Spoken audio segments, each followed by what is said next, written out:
Okay, thank you very much. Thank you very much, Dixon, for joining. Good morning. How are you? Good morning. Good morning, everyone. Yeah. Okay, let me introduce with our team here. Actually, every day morning, we are, we have a new venture. It's called MyCreative Limited. So we are learning a lot of things from each other. This is the learning platform. And sometimes also they need some motivation. That's why sometimes we call our partners, to get in touch, to motivate them to speak some word. So before that, I am requesting Professor Iqbal to introduce himself. Then Dixon will start. Sure. Do I speak here? Parvez? Yes, sir. You can speak? Yeah. Okay. Thank you. Good morning to everybody. This is Iqbal from Dhaka, Bangladesh. We have an excellent session this morning.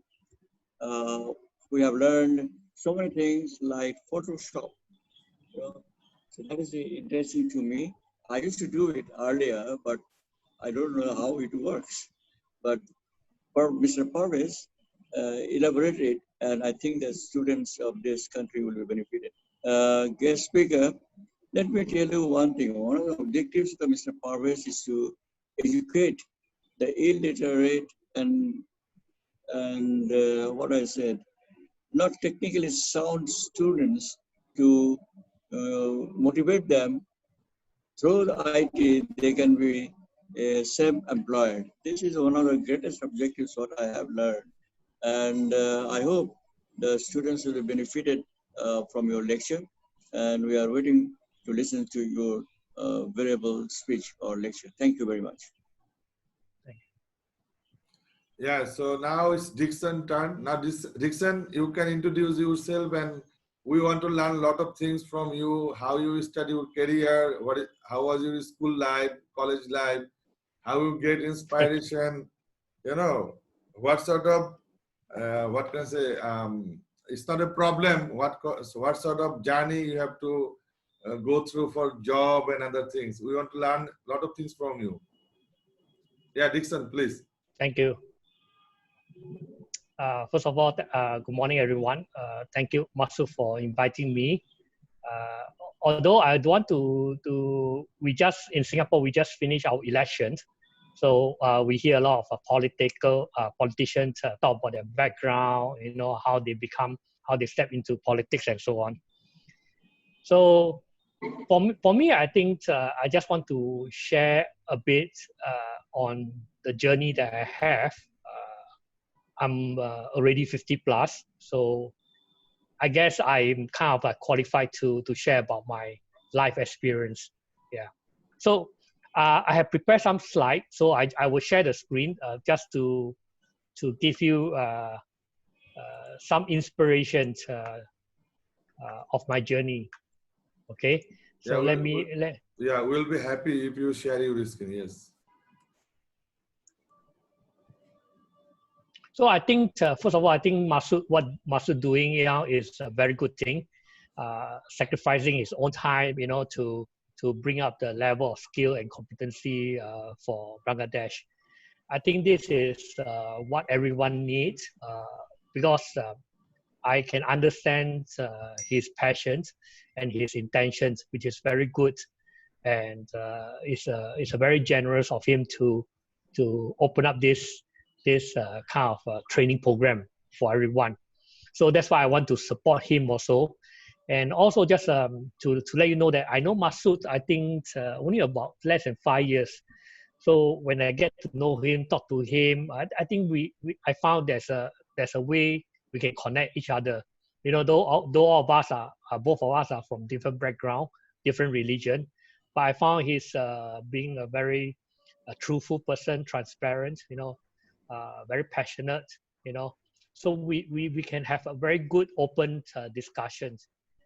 This is one of the life journey that I so-called enjoy to find people that I can talk to, heart to heart, without any barrier.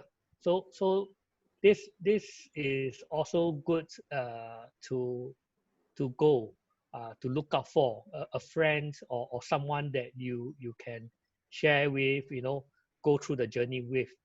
Okay, so I understand from Masood that most of you are very young, I think 16 years old and above. So I cannot remember when I was 16, I was still schooling. So just to share my slide.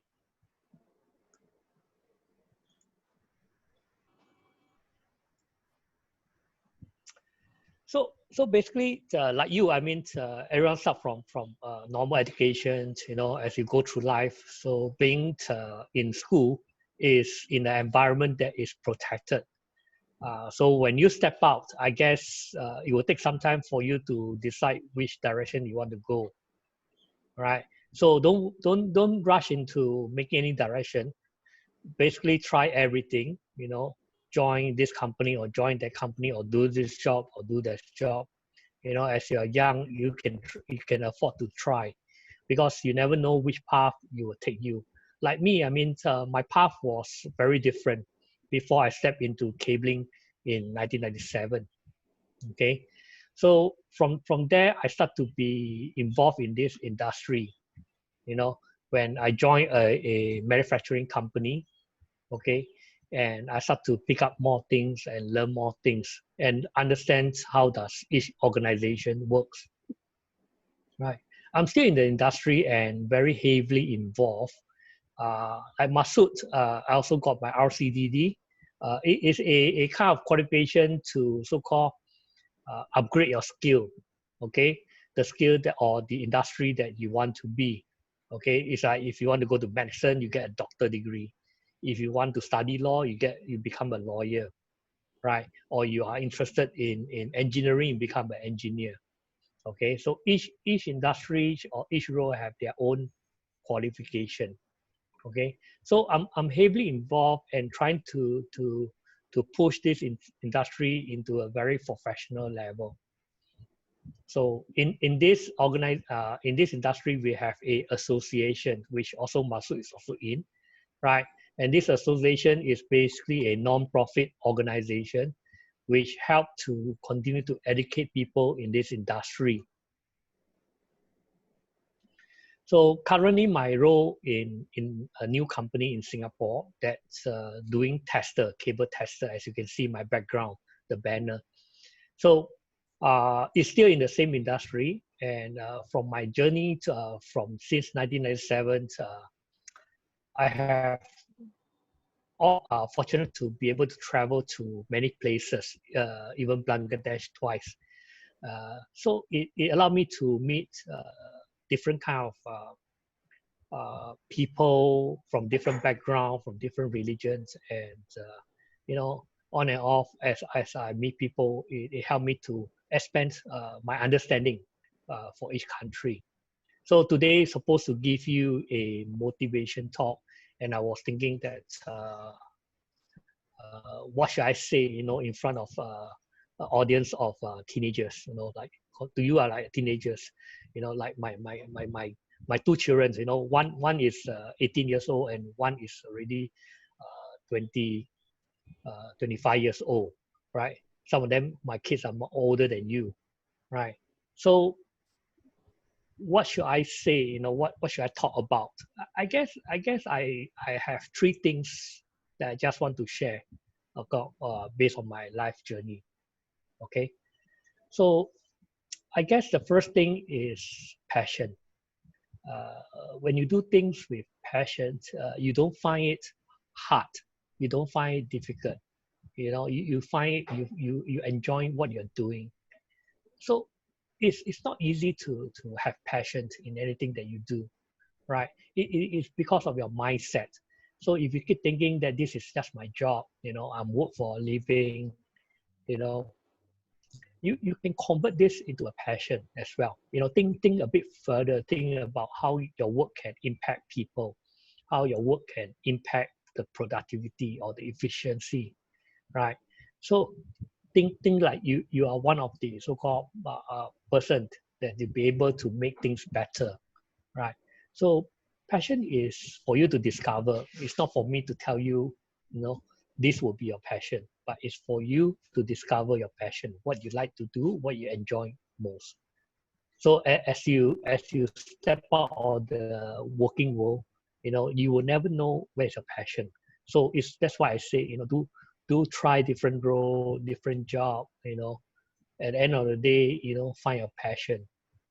So for me, in cabling, cabling is my passion. I enjoy doing in this. I enjoy in this industry, in this segment. I love meeting with people and helping people in my ability to help people to do the job better. Right. So passion is one thing that I hope you guys will discover along your journey. This is the word that in my past boss gave it to me. You know, this phrase is very common. I believe most of you might know this phrase. Okay, this was given me by my boss. Okay, so this word, when the going get tough, the tough get going.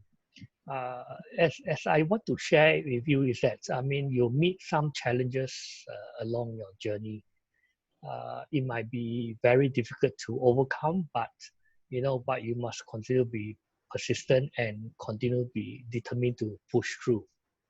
Okay, so I can't say that every journey will be very smooth. Okay, so occasionally you meet some upset situation, get you frustrated, you know, get you very depressed and so on. But always think that, you know, you must continue to keep going. So this phrase is a very important phrase to remember in your journey, because when the going get tough, only the tough get going. So you have to be tougher than the journey, than the challenge, right? So this will keep you moving on forward.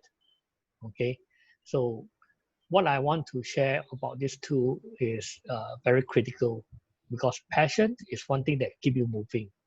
So without passion, if you meet any challenge, you will give up easily, right? So passion is also very relevant in this phrase. Okay, so this is the thing that you have to remember in your life. Okay, now I don't have much to share, but the final point that I want to share, okay, that you have to know that you need to help people, like what Masuna is doing. Okay, even there's no return, even there's no monetary compensation, right? You must always remember that if you have the ability to help, do help people along the way. Okay, could be your colleague, could be your friend, could be a stranger, could be a family member.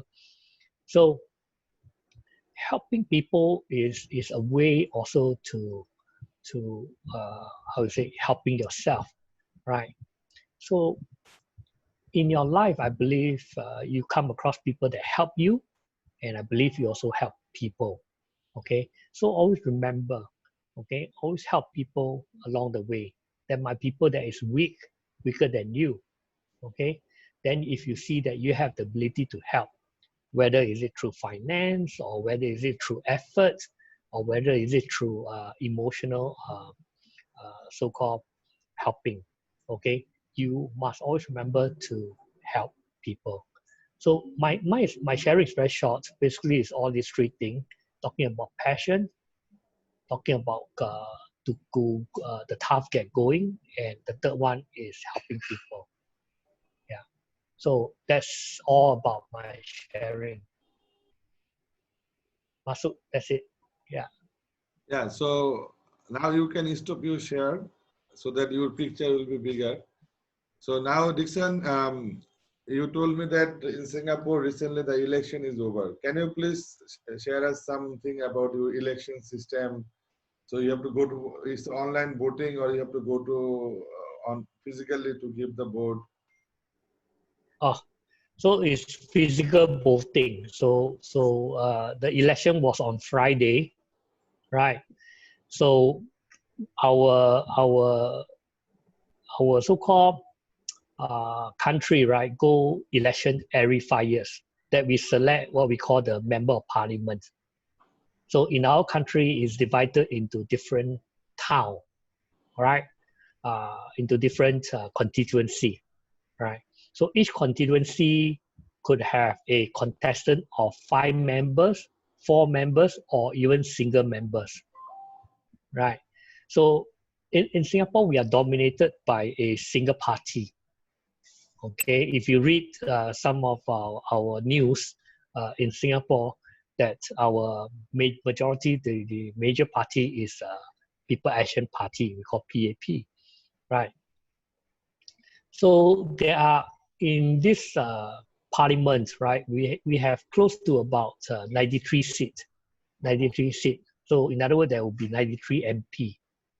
So yesterday, after the results, okay, out of 93 seats, we only got 10 that is non-PAP, People Action Party, which is opposition, right? And the 83 seat is dominated by our PAP, okay?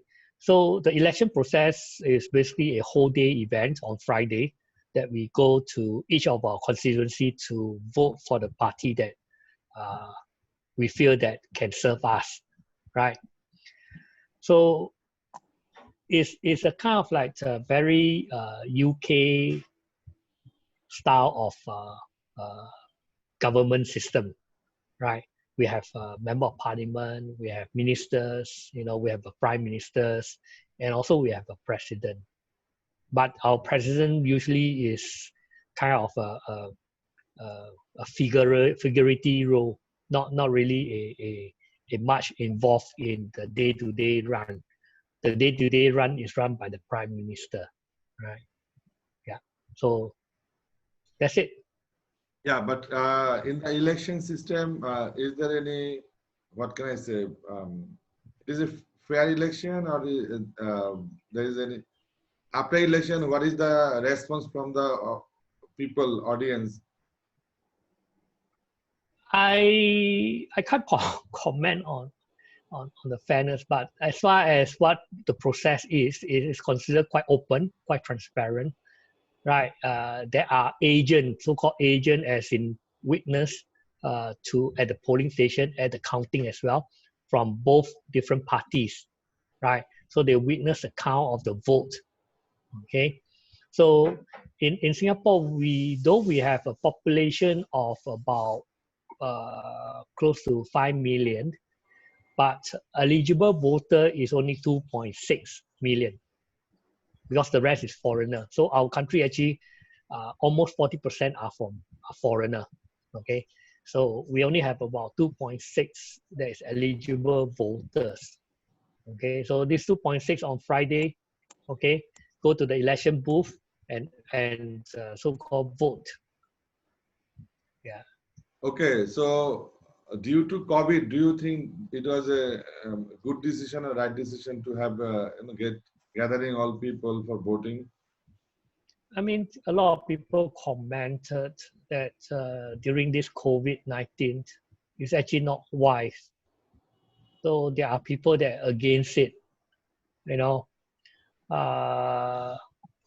I mean, personally, my own opinion, I think it's still not wise, because the COVID is still not settled. There are people still get infected every day in Singapore. Yeah. Okay, so now we can ask about the professional question, because the election is not our part. We are not politicians. So, can you tell us your journey about RCDD? So far, I know that this is a very tough exam. So, how you get prepared yourself and how you get the certificate? So, can you please share us some experience about that? Okay, when I was in a company, a Simon company, everyone is encouraged to take up the exam. Okay, so in order to take up the exam, I think the main thing is that you need to have some experience in order to qualify for taking the exam. And also you need to study the 2 big manual. You know, it's like a phone book thickness, a 2 phone book thickness manual that you need to study. So fortunately, I got good teacher in my previous company that helped me along to understand some of the chapter. And during that time, the question was very tough, because I think if I remember correct, there are about 278 multiple choice question. And you need to do it within 3 hours. And the passing criteria, I think, is 70% and above. Okay, so it's a very tough exam, as I know that sometimes the chances, the statistics say that a lot of people fail the exam. So fortunately, I managed to pass in one try. And I heard that those people who want to take the exam nowadays, I think it's much easier now. I think there's only about 100 over questions rather than like what we did in the past. So there's some changes in the exam criteria. So then, do you think that the quality is the same? Still now the RCDD, the quality is the same, the certificate and the education. Yes, the credential is the same. Okay, even if you take 10 years ago or you take now, the credential is still the same. It's well recognized. Okay, basically, if you're going to this path in the cabling market, it is good to look at upgrading your skill, getting more recognitions, right? And it will help you along your way. Yeah. So if anyone want to start their career, or if they have a vision to be a cabling, that means structured cabling person, then what they have to do actually? Can you give them some guideline for them? I think the main thing is to understand the basic fundamental in terms of cabling. You really need to understand the structured cabling system, right? And then from there, as you start to look at the overview, how all these systems work in a building and what other function or features that you need to understand. Because in the cabling systems, it's all in building. Okay, so most of the in building that related to cabling, okay, like for example, some of the additional item like cable trays, cable trunking that need to support the cables is also part of the criteria, part of the knowledge that you need to acquire. And also cable going through the building, going through the walls or going through the floor that require fire stopping. That is also part and parcel of the understanding in order for you to get the RCDD. Yeah. Yeah. So your career was cabling, purely cabling, but now you are in testing industry. First of all, why you have changed your job role? Another one is how people can be benefited from the tester. Why they need testing? I guess at the end of the day, it's just like when you go to school. Why are you being tested? You are being tested because the school want to know that at the end of the year, do you learn? Do you understand what you learn? You know, it's a kind of validation. So selling cable tester is also related to cabling. The contractor can install a good cable product, good brands in your buildings. But at the end of the day, if it's not tested, it won't be validated. That means you do not know if the cable will perform as it promised or not. So testing is always the part where it gives you some form of evidence, right? Evidence of whether you meet the performance. Okay. So it's like if you want to go driving, you have to take a driving test. It's the same, right? So test is basically a qualification, just like RCDD. Okay, how much you know about structured cabling system. Okay.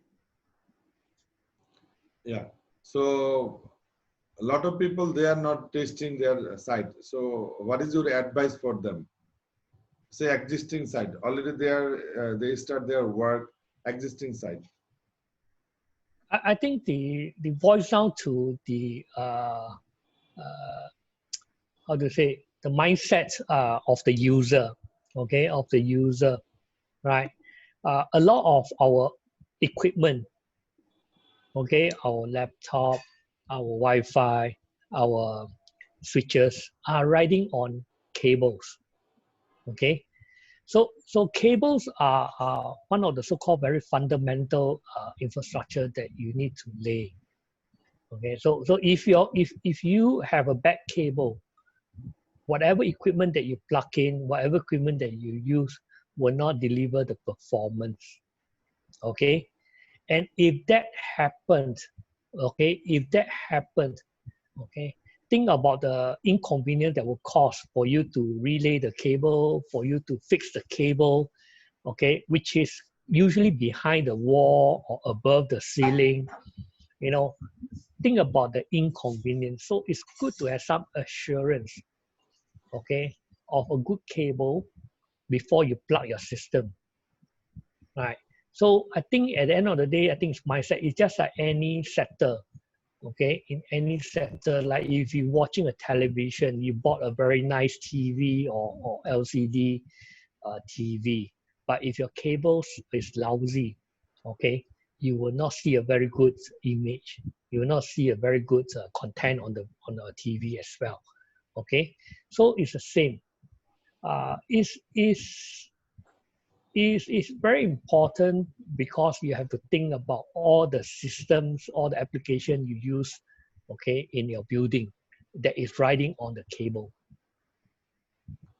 Yeah, so actually our team, most of the people, they are not technical, they're non-technical. So I don't want to go in depth in technical questions. So now just share us why people like Singapore, why a lot of people want to visit Singapore, why Singapore is a safe city and how they make it safe city. I think it's basically respect the law. I think it's basically to love your own country. That's why people are that's why in Singapore we have very good orderly so-called environment. Okay, people we don't throw rubbish, although there are still some, but most of us will keep our place clean. Okay, because we love and we respect our property, our country. And also I think at the end of the day is that you know, it's not just we are living in this country, we have other people that come in. It's just like your house. I mean, if you have visitor coming to your house, you want your house to be clean and neat, you know. So it's a kind of same concept. Instead of house, you have a big country. You can have many laws or rules, but if at the end of the day, if people don't follow, it is useless. So it's, I won't say Singapore is why is it safe or why is it clean. It is kind of a mindset that we have, you know, the respect and the love that we have for the country. Okay, so if anyone want to visit Singapore, in which place they should visit actually? Where they should go with family and children and others? Well, Masood, you have been here many times. I know. So I so, want to know from you, you actually. Yeah, I have been yeah. there so many times. Yeah, I guess it depends on when you travel out of the country or you want to travel to another country, what actually interests you, right? Some people like to look at scenery. So some people would like to enjoy the food in the country. Some people would want to go shopping. So I guess when you travel out of the country, I think you have to try everything, okay? Because then you know what are how people live in different country, right? So you have to be very curious. You have to ask a lot of questions. Like when the first time I go to Bangladesh, I try the dishes, different food. You know, I talk to the hotel people to understand a bit why certain things are that way. You know, what interests me when I first came to Bangladesh is the cars. you know, why the cars have extra bumper, you know. So this is, to me, is very new. So when I ask about it, then I understand why. So every country is unique. So at the end of the day, you can look at you can Google, you can Yahoo where to visit, where to go, okay. But there are certain places that may not be listed in the website, okay, and it may bring you some surprises, you know, that you never know in certain country. Yeah. Yeah, so you know, from Bangladesh, a lot of people they want to go to Singapore for job. So, and there are, in Bangladesh there are a lot of skilled worker, there are a lot of unskilled worker, but they go for work in Singapore. So, what is your advice for them? What sort of basic knowledge they have to know before come to Singapore actually? I think at the end of the day, the skill that you have, if it's unique to that's not common in that country, because like for example, I think the skill. I mean, in every country, right? I mean, when you want to go to another country to work, okay, you have to understand what is lacking in the country, what kind of skill that they lack, right? I mean, there are a lot of foreigners that came in to be a construction worker. You know, we have lots of people that come in to be a construction worker. We don't have a lot of people that come in the nursing. So in Singapore, nursing is one of the so-called we lack of nurse in Singapore in the healthcare. Okay, so I guess when you want to go to a country to work, I think you have to study the so-called the landscape of the country, the industry in that country. Okay, so for example, people go to Middle East. I think there is a lot of job on projects. People like a lot of projects ongoing.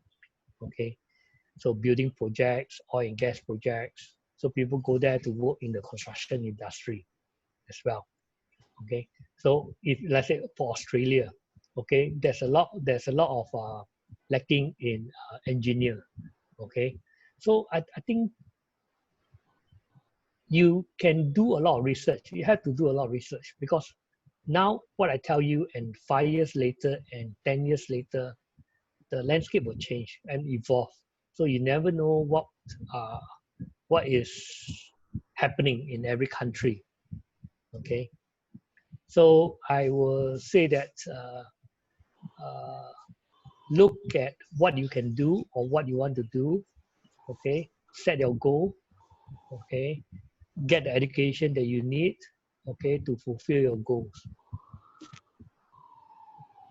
Yeah, so now I will request Professor Iqbal sir to ask some questions to this Dixon or exchange the views. But basically, he was a professor of IBA, so and I think he's a so vast knowledgeable Yes, person, and he has written a lot of books. Can you hear me? yes, Yes, I can. Professor, yeah. Okay, thank you very much. Good morning again, Mr. Dixon Tan. Good morning. Your lectures inspired us because you have covered many areas about your life, how you have prospered, how you changed your job, and you also motivated us that we need to learn.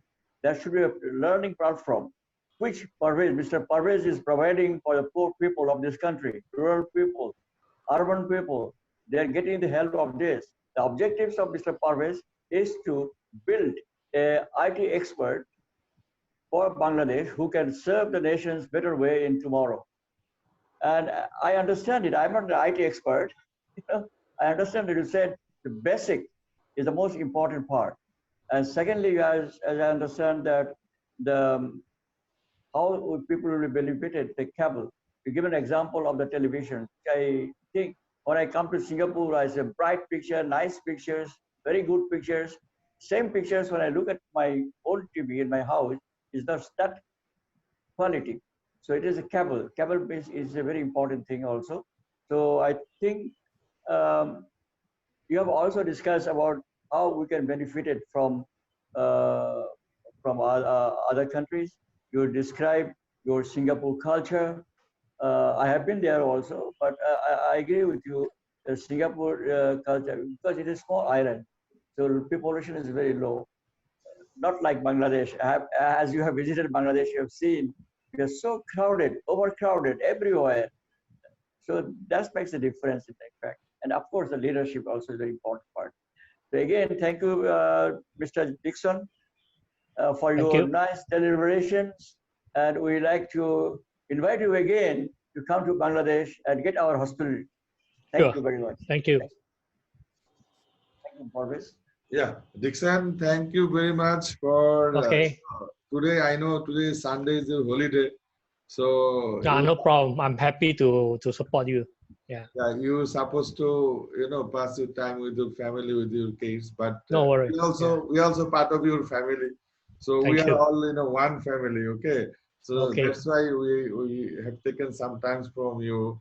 So okay, enjoy that day. Have a good day. Thank And you. You too. talk Thank to you, you. everyone. Talk to you soon. Okay, Yes. this year DCT Summit we will do virtually 20 and 21st November. So as usual, in November we do. Okay. So Okay. be ready, prepare more Okay. questions. We will ask a lot of Okay. questions. Yeah. Sure. Thank you. Okay. Okay. Thank you very much. Okay. Have a good day, everyone. Yeah. Yeah. Okay. Bye. Bye. Bye.